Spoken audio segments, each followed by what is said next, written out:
ребята! Сегодня у меня очередная тренировка в тренажерном зале, и я решила вам ее показывать, рассказывать, что я буду сегодня делать, на какие мышечные группы буду работать.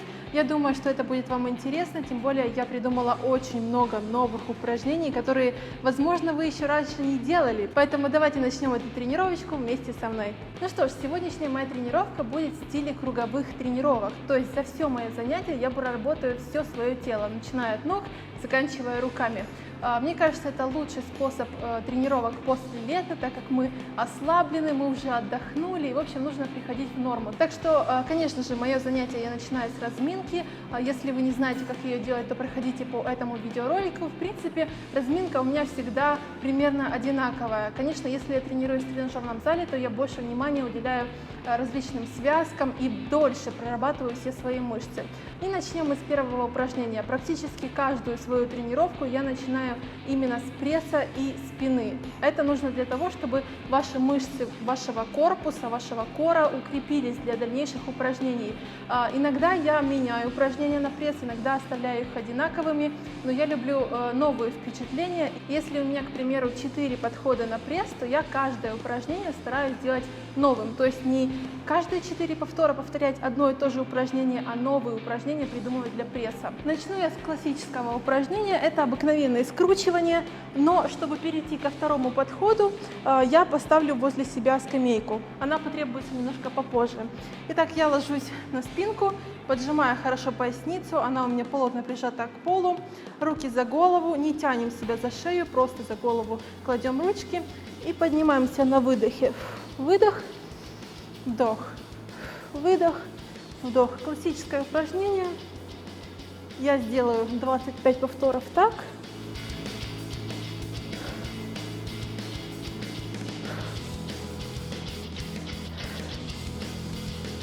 Старайтесь в этой точке немножко задержаться. Выдох, опустились. Выдох, опустились. Теперь я кладу ноги наверх, сразу же большого отдыха нет. И теперь одна рука у меня остается за головой, второй я тянусь по направлению к ноге, противоположной. Таким образом у меня сейчас задействуются косые мышцы пресса. Возвращаемся обратно. Вторая нога, выдох, вдох, выдох, вдох. Старайтесь вот эти движения подъема корпуса и опускания сделать немножко медленным. То есть медленно опускаемся, прочувствуйте все ваши мышцы. Подбородок тоже не прижимается к груди, он у нас смотрит вверх. Сделаю так 15 повторов. Опустились, поднялись, опустились. Ну что ж, все, первое наше упражнение сделано. Переходим ко второму. Следующее упражнение будет немножко в стиле кардио. Для пресса это то, что нужно. Итак, мы становимся возле скамейки. Смотрите, чтобы у вас было какое-то расстояние между ней, чтобы вы могли приземлиться куда-то ногами. Становимся в упор на руки. Руки у нас прямые, немножко можно сгибать их в локтях. И прыжком прыгаем в одну сторону, в другую, в одну, в другую. Постарайтесь как можно выше приподнять ножки и в этой верхней точке напрягать пресс. То есть именно то, что здесь работает. Сделаем 40 повторов. Мне кажется, если делать это в быстром темпе, то вы даже не заметите, когда это упражнение закончится.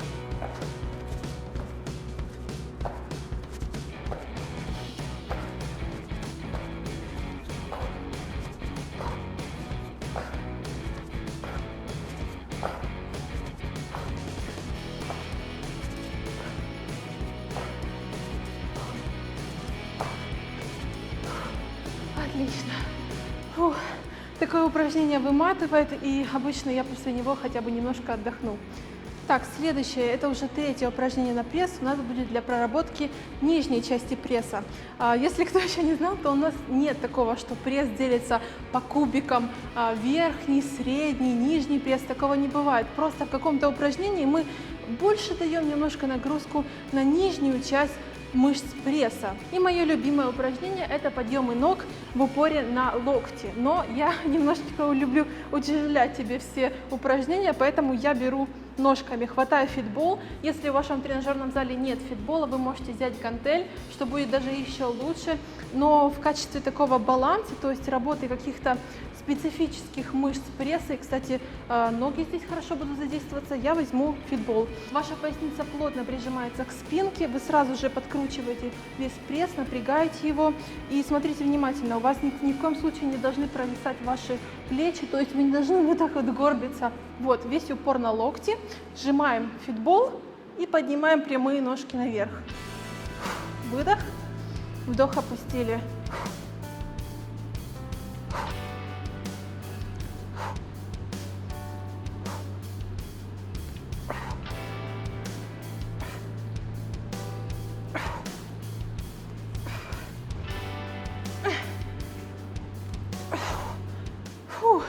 Есть.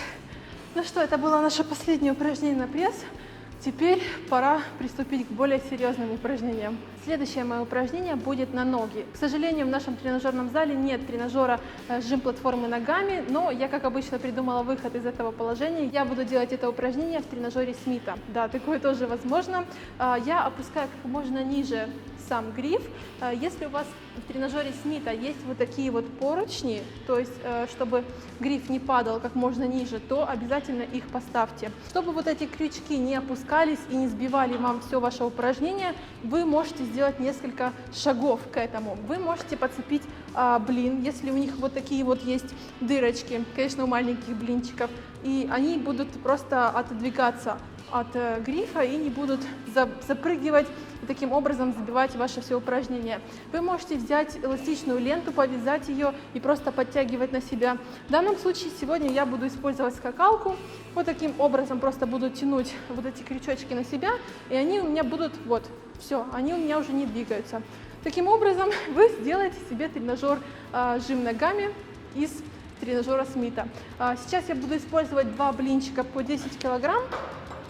Я думаю, что в последнем подходе, в третьем, наверное, я еще прибавлю 5 килограмм к этому весу. То есть у меня будет 4 подхода жима ногами от где-то 20 до 12 повторов. Опять же, ваша голова плотно прижата. Мы натягиваем наш крючок, чтобы он не сползал. И сразу же кладем ступни на ваш гриф. Носочки немножко смотрят в стороны. Все как при обычном упражнении. Ваша поясница плотно прижата. Мы медленно поднимаем гриф. Да? Опять же, до конца не выпрямляем колени. Так же самое медленно опускаем. Подняли, опускаем. Следите за углом в вашем колене. И все время натягивайте веревочку. Выдох.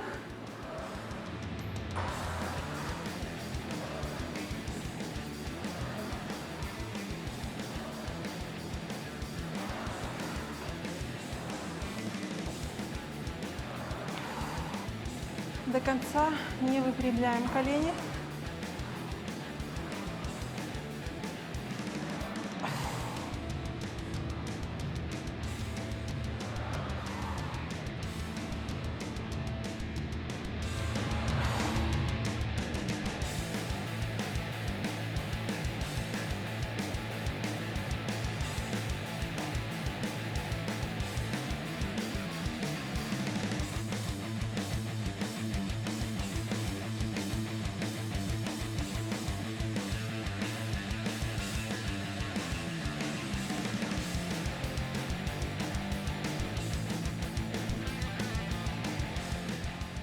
В следующем упражнении у меня будет задействоваться бицепс бедра.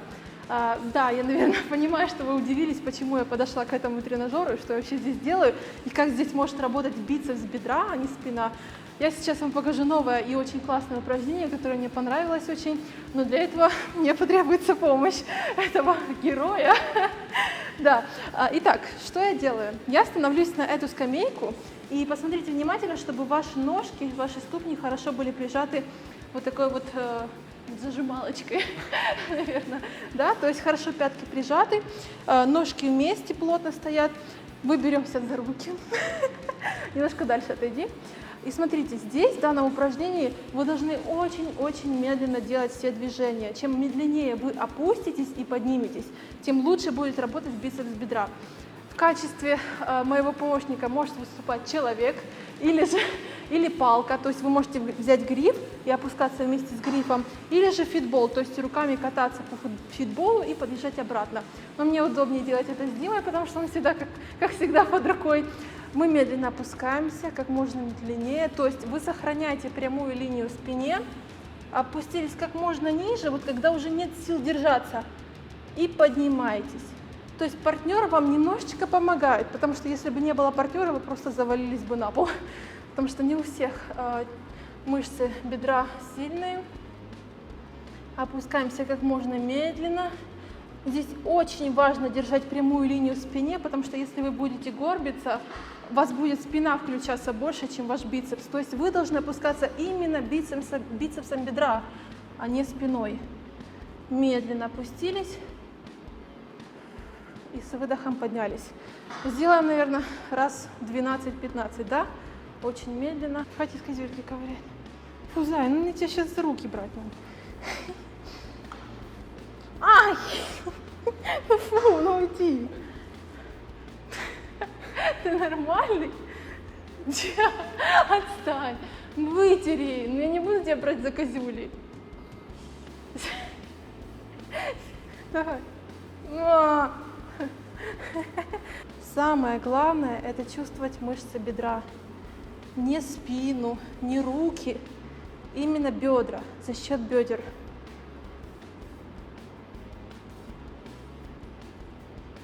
Такого упражнения я сделаю примерно 3-4 подхода, и каждый раз все сложнее и сложнее будет подниматься, но оно того стоит, потому что мышцы очень хорошо чувствуются на следующий день. Честно говоря, приседания в классическом их понимании, то есть приседать со свободной штангой или даже в тренажере Смита, для меня уже немножко скучноватые. Поэтому я придумываю все новые и новые упражнения, чтобы по-новому удивлять мышцы ног и ягодиц. 10 килограмм на штанге я обычно много не добавляю, потому что в этом упражнении очень хорошо чувствуется сила в этой штанге, то есть этот вес дополнительный. Я становлюсь посередине этой штанги. Итак, мы беремся вот таким вот хватом. Одна ручка идет сюда, вторая сюда. Смотрите, главное, чтобы вы стояли посередине штанги. Мы поднимаемся, делаем выдох, и у вас уже какой-то ступор оказывается. Из-за этого у вас какие-то немножко другие ощущения при приседаниях. Опускаемся, сохраняем спинку ровной. Колени у нас тоже не выходят за носки. Поднимаемся, выдох, вдох. Очень оригинальное упражнение. И я вас уверяю, что вы совершенно по-новому прочувствуете ягодицы и ваши ноги. То есть, видите, когда я опустилась, у меня штанга получается не ровно, не как-то не параллельно, она мне немножечко наискосок идет, для того, чтобы вы сохраняли правильное положение в вашей спине.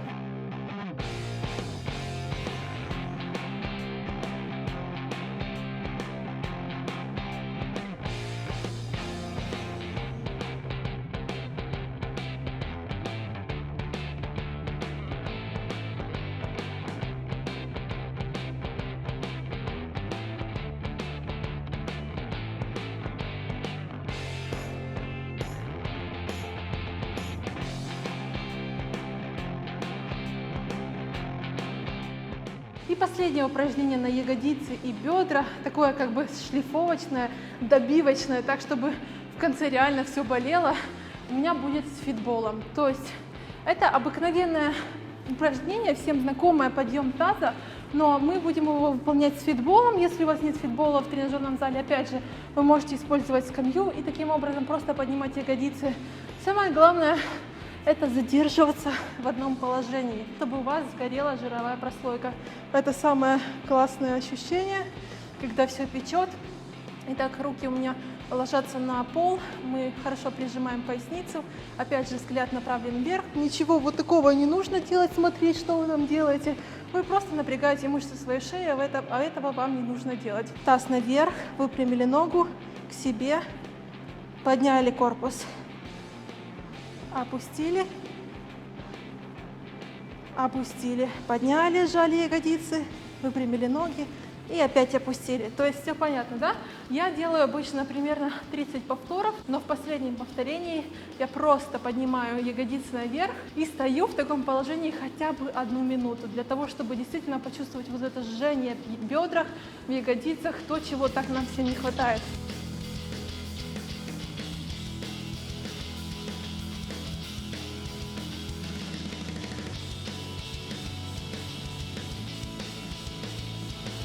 То есть 1 раз это когда мы опускаем таз.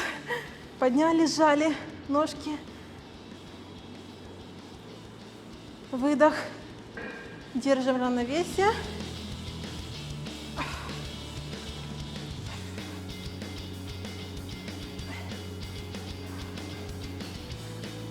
И теперь подняли таз и держимся в таком положении. Держим равновесие и сидим 1 минуту. Старайтесь не опускать здесь ягодицы, чувствовать напряжение ваших бедер, держать равновесие, чтобы не упасть. 5, 4, 3, 2, 1. Фух. Супер. Ну что, это было наше последнее упражнение на ягодицы и на бедра. Теперь нас ждут упражнения на верхнюю часть тела. Конечно же, об этом не стоит забывать, потому что у нас сегодня круговая тренировка, и мы работаем над всем телом. Но обычно после упражнений на ноги и ягодицы я немножечко отдохну, обязательно растяну мышцы, бедра, бицепс, бедра, ягодицы, для того, чтобы они лучше проработались. И крепатура просто на следующий день таким образом будет немножко меньше. То есть обязательно между вашими вот такими циклами упражнений, то есть 3-4 подхода в одном упражнении, растягивайте ваши мышцы. Это очень и очень полезно. И хочу еще немножко сказать о том, как именно я выполняю упражнения. То есть я делаю, к примеру, 1 подход этого упражнения, 30 повторов, плюс статика 1 минута. Отдыхаю где-то минуту, максимум 1,5 минуты, не больше. И приступаю затем к 2-му подходу. Таким образом, у меня где-то 3-4 подхода проходит. Я где-то еще минутку-2 отдыхаю между этими упражнениями и приступаю к следующему циклу упражнений. Я думаю, все понятно. Таким образом, у меня строится моя круговая тренировка. Конечно, я бы могла делать одно упражнение, 2-е, 3-е, 4-е и возвращаться кругом, да, то есть начинала с пресса, заканчивала спиной, и опять начинала с прессом, заканчивала спиной. Но мне кажется, что так не совсем эффективно, и ваши мышцы не совсем точно прочувствуют ту нагрузку.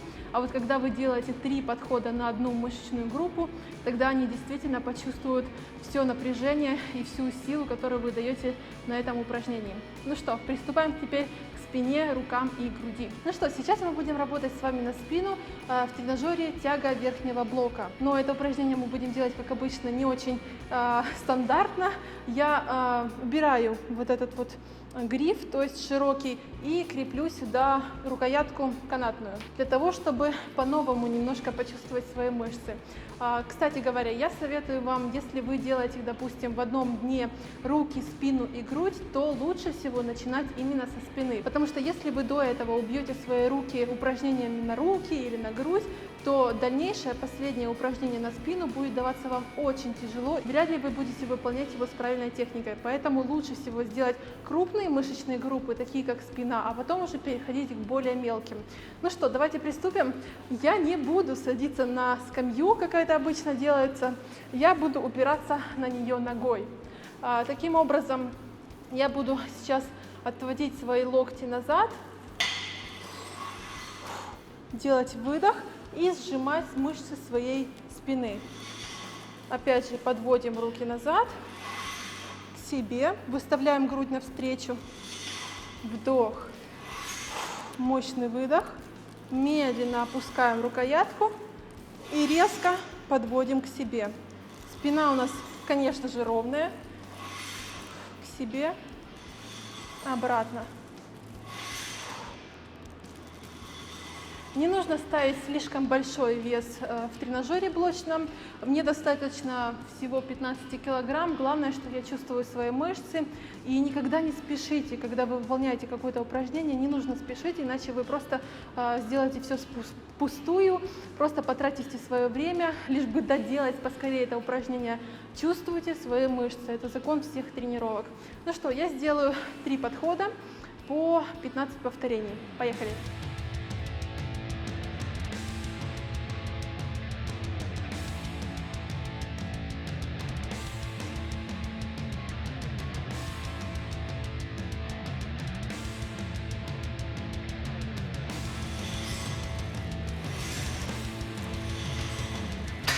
Отлично.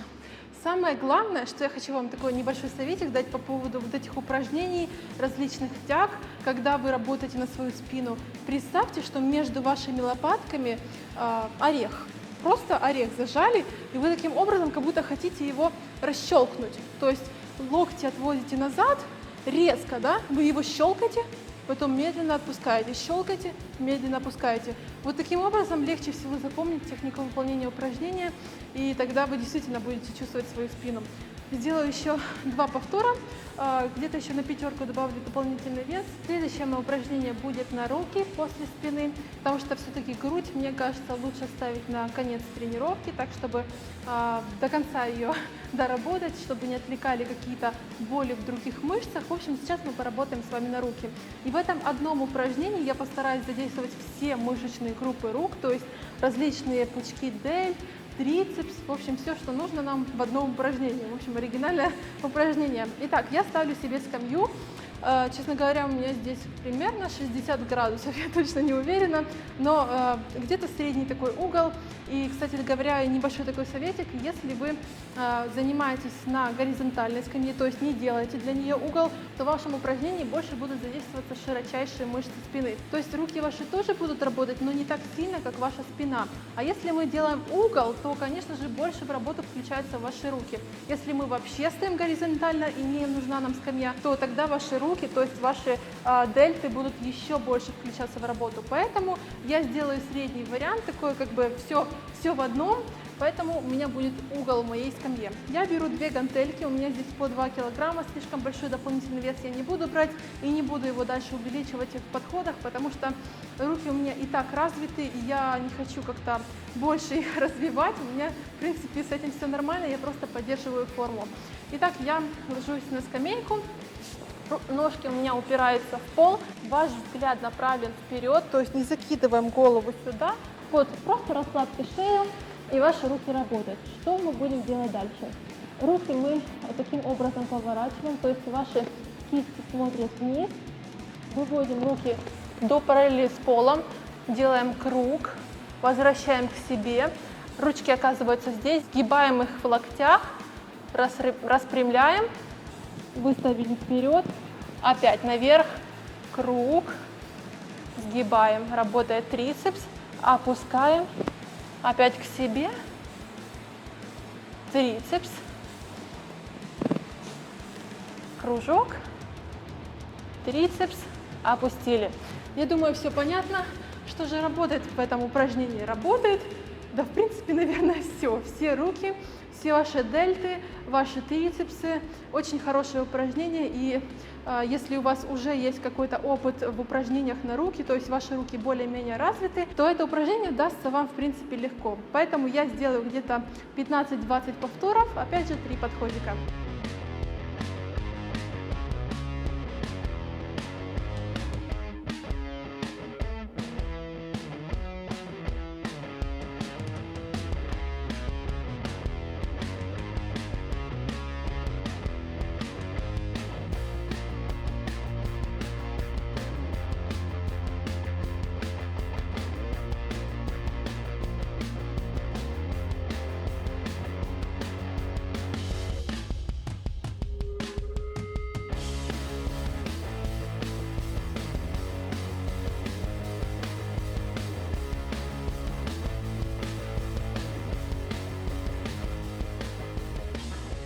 Ну что, ребят, наконец-то наше последнее упражнение, и сейчас мы будем работать с вами на грудь. Это одно из моих любимейших упражнений, где прорабатывается именно внутренняя часть груди, чтобы она смотрелась сексуально и соблазнительно, поэтому я особенно советую вам выполнять это упражнение. Итак, мы становимся с вами в кроссовере и берем рукоятки сверху, 2 рукоятки сверху. То есть вы становитесь по центру, четко по центру тренажера. Сейчас в первых 2 подходах я не буду ставить никакой дополнительный вес. То есть у меня здесь поднимается 5 килограмм, по-моему, 5 килограмм здесь и 5 килограмм здесь. Для того, чтобы хотя бы немножечко прочувствовать свои грудные мышцы. Но в последних 2 подходах я еще добавлю, конечно, 10 килограмм. Ну что, поехали? Наше положение такое. Мы смотрим вперед, спина наша прямая, лопатки сведены. Одну ножку можно выставить немножко вперед, вторая назад. И самое главное здесь, для того, чтобы работали именно ваши грудные мышцы, сводите руки чуть-чуть ниже, то есть не перед вашей грудью, можно, конечно, перед, но если вы будете сводить немножечко ниже, грудь будет работать еще больше. Поэтому примерно на уровне вашего пупка, если можно так выразиться. Разводим руки, немножко сгибая их в локтях, и с выдохом сводим ручки вместе. Постарайтесь их сводить именно к центру, то есть не вот так, не еще с какой-то стороны, а именно к центру на уровне вашего пупка. Попробуйте, конечно, по-своему, как вам больше нравится, перед грудью или где-то здесь, чуть пониже, но мне нравится где-то пониже немножко опускать. Старайтесь, опять же, все делать очень медленно.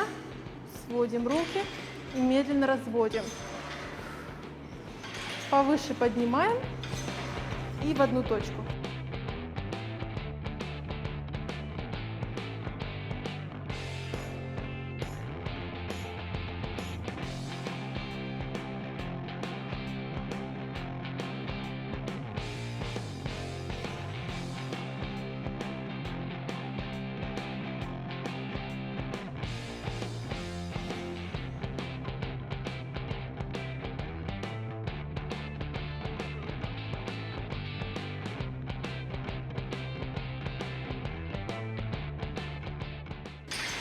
Фух. Медленно опускаем одну рукоятку, вторую и становимся. Потрясите руками, опять же расслабляйте ваши мышцы между вашими подходами. Обычно они тянутся таким образом, ваши руки, ваша грудь. Если вам, кстати, интересно, я могу снять видео по поводу растяжки между вашими подходами, как лучше всего и как правильнее растягивать ваши мышцы, для того, чтобы они меньше болели. Так что, если вам интересна такая тема, то обязательно ставьте пальчик вверх. Ну что, девчонки, вот и закончилась наша тренировка. Я очень надеюсь, что вам понравились мои новые упражнения. Обязательно их пробуйте в тренажерном зале, дома, если у вас есть подходящий инвентарь. И пишите ваши впечатления, может, у вас какие-то вопросы возникли по поводу техники выполнения этих упражнений, или вы можете мне посоветовать какие-то новые, чтобы я включила их в следующие тренировки. Также, если вам нравится такая идея моих ежедневных тренировок в тренажерном зале, какие-то новые идеи, чтобы я вам давала, то обязательно пишите это в комментариях, мне будет очень и очень приятно. Ну а мы с вами встретимся в следующем видео, в следующих тренировках. Всем удачи и пока-пока!